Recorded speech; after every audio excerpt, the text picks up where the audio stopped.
함께 보시는 하나님 말씀 열왕기하 9장 27절에서 29절까지 말씀입니다. 제가 보는 성경으로 구약 577면에 있는 열왕기하 9장 27절에서 29절 말씀까지 우리 한 목소리로 읽도록 하겠습니다.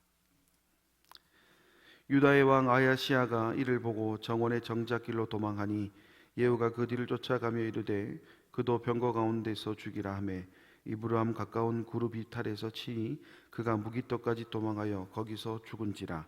그의 신복들이 그를 병거에 싣고 예루살렘에 이르러 다윗성에서 그들의 조상들과 함께 그의 묘실에 장사하니라. 아합의 아들 요람의 제 11년에 아하시야가 유다의 왕이 되었더라. 아멘. 오늘 본문의 말씀은 유다의 왕 아하시야의 죽음에 대한 내용을 기록하고 있습니다. 27절 말씀 보시면 유다의 왕 아하시야가 이를 보고 정원의 정작길을 도망하니 예후가 그 뒤를 쫓아가며 이르되 그도 병거 가운데서 죽이라 하매 이블람 가까운 구룹 이탈에서 치니 그가 무기토까지 도망하여 거기서 죽은지라. 요 말씀의 이전까지의 상황을 조금 요약해 보면 예후가 반란을 일으켜 요람을 죽이게 되는 것을 이 아하시야가 보게 됩니다. 그로 인해 아하시야는 예후를 피해서 황급히 도망하게 되지만 얼마 못 가 잡히게 되고 또한 그 역시 죽임을 당하게 되는 것이 오늘 본문 말씀 이전의 내용들입니다. 그런데 예후의 행동이 뭔가 좀 이상하다라는 생각이 듭니다. 왜냐하면 하나님께서 예후에게 기름을 부으시며 권한을 주심에 있어서 아합의 집을 멸하라라는 명령을 주셨기 때문입니다. 다시 말해서 아하시야와는 관계가 없다라고 생각할 수가 있다는 것이죠. 더군다나 지금 아하시야는 다른 이유 때문에 이곳에 온 것이 아니라 요람과 동맹을 맺었기 때문에 부상당한 요람을 위로하기 위해 방문했기 때문에 그 방문의 목적이 좀 선하기 때문에 이렇게 쉽게 죽음을 당한다는 것이 좀 납득이 되지 않는 것이 사실입니다.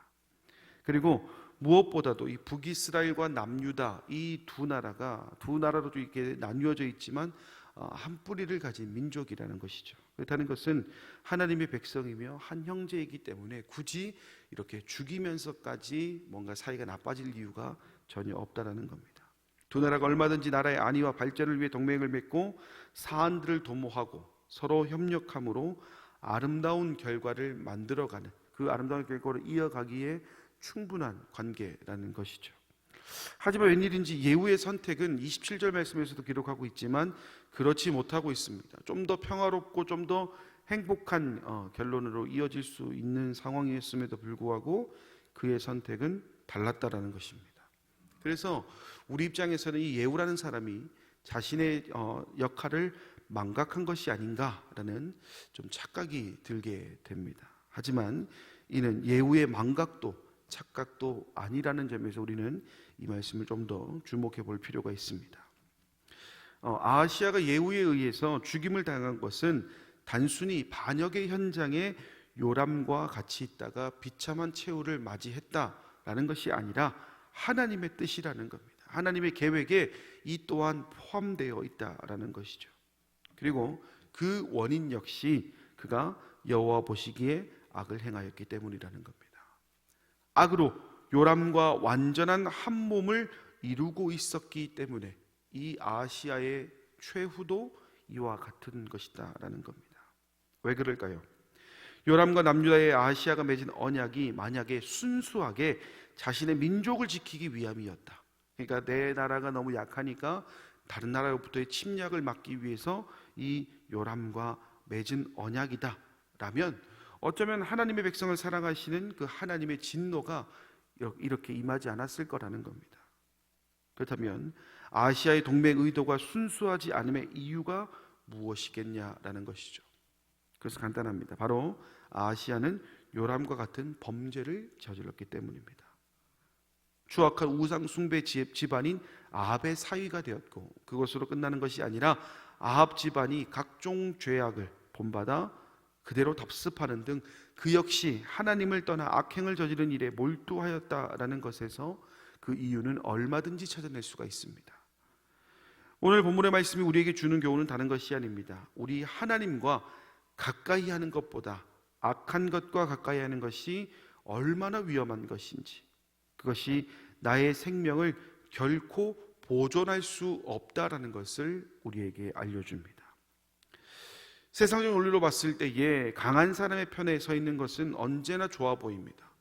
그 사람들이 약한 사람들을 억누르는 모습을 보고 있노라면 왠지 모를 쾌감도 듭니다. 나도 그와 같은 힘을 가진 것만 같은 착각도 들죠.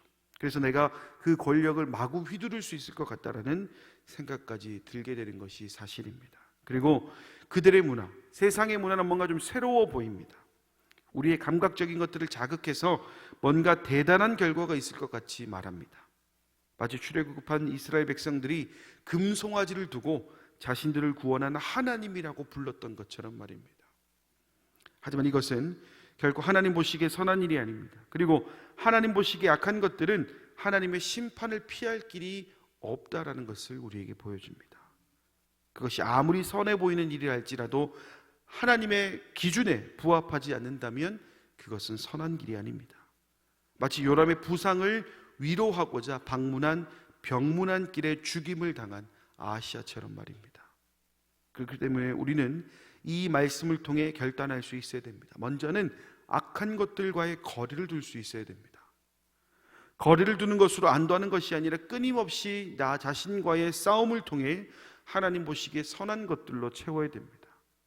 그리고 그런 세상의 것들이 눈에 들어오고 유혹을 할 때마다 더욱 하나님을 찾는 것이 오늘 우리가 해야 될 방법이라는 것입니다. 하나님께 나아가는 것이 방법입니다. 그리고 혹여나 하나님께서 나의 기도에, 나의 만남 요청에 응답하지 않는다 할지라도 우리는 끊임없이 하나님과의 관계를 회복해 나가야 한다라는 것입니다. 흔히 우리는 구약과 신약 사이에 하나님의 침묵의 시간이 있었다라고 이야기합니다. 그러나 하나님께서는 그 침묵의 시간 동안에도 침묵하신 것이 아니라 그 다음을 예비하기 위해서 여러 모양으로 일하셨던 것처럼 우리 입장에서는 침묵해 보일 수 있는 그런 상황조차도 하나님께서 일하고 계심을 우리가 믿는다면 우리가 세상의 것과 친해지는 것이 아니라 하나님의 모습으로 하나님과 더 가까운 삶을 살아가는 것은 그리 어려운 선택은 아닌 줄 믿습니다. 이제 또다시 우리는 세상으로 향하게 됩니다.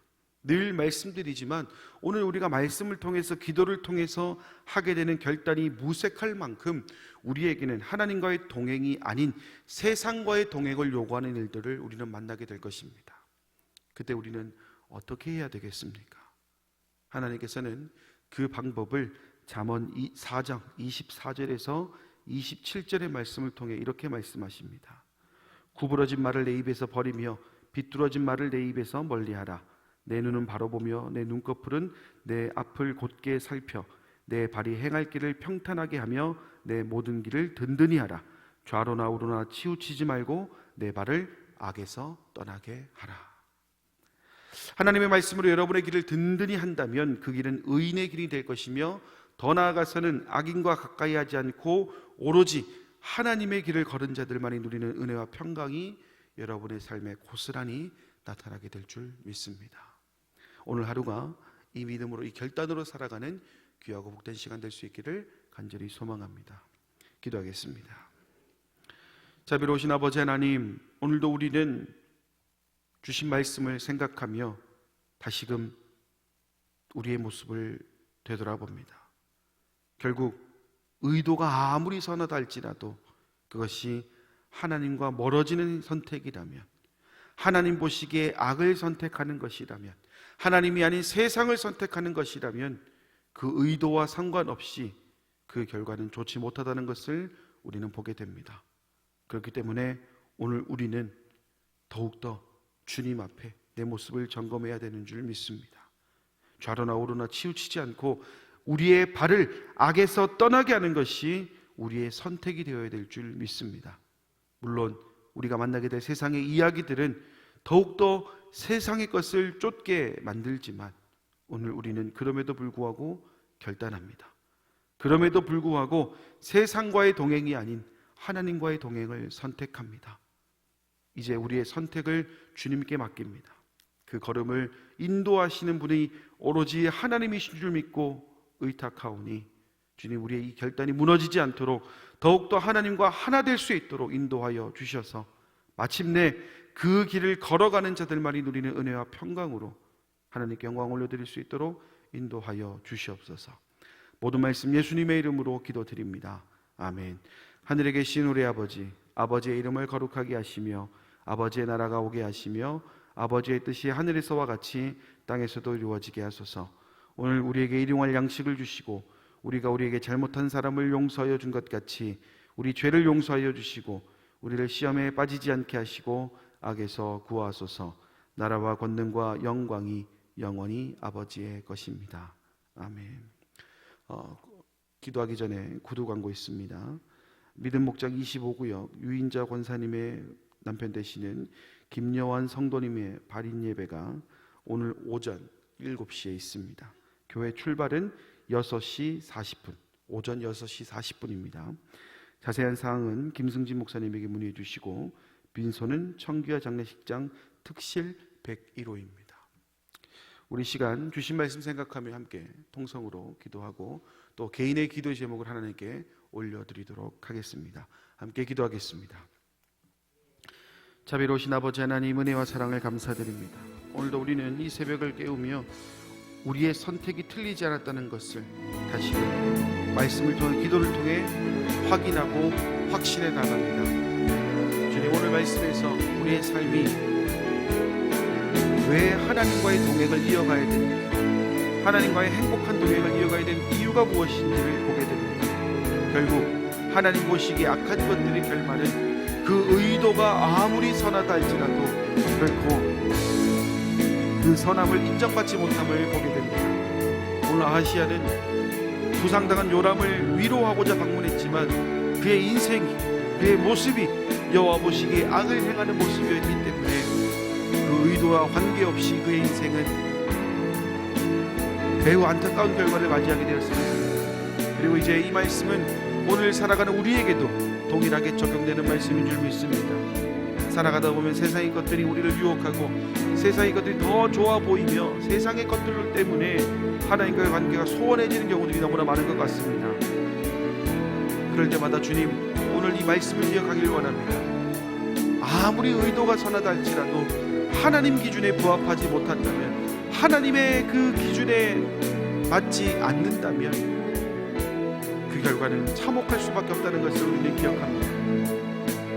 자비로우신 아버지 하나님, 오늘 이 새벽을 깨우며 하루의 첫 시간을 하나님께 올려드린 우리 성도들이 다시금 세상의 종로를 타지 않고 하나님과의 행복한 동행을 이어갈 수 있도록, 오늘 이 결단이 무색하지 않도록 주님 삶 가운데에 은혜와 사랑으로 함께해 주시고 주님과의 그 행복한 동행을 이어가는 것이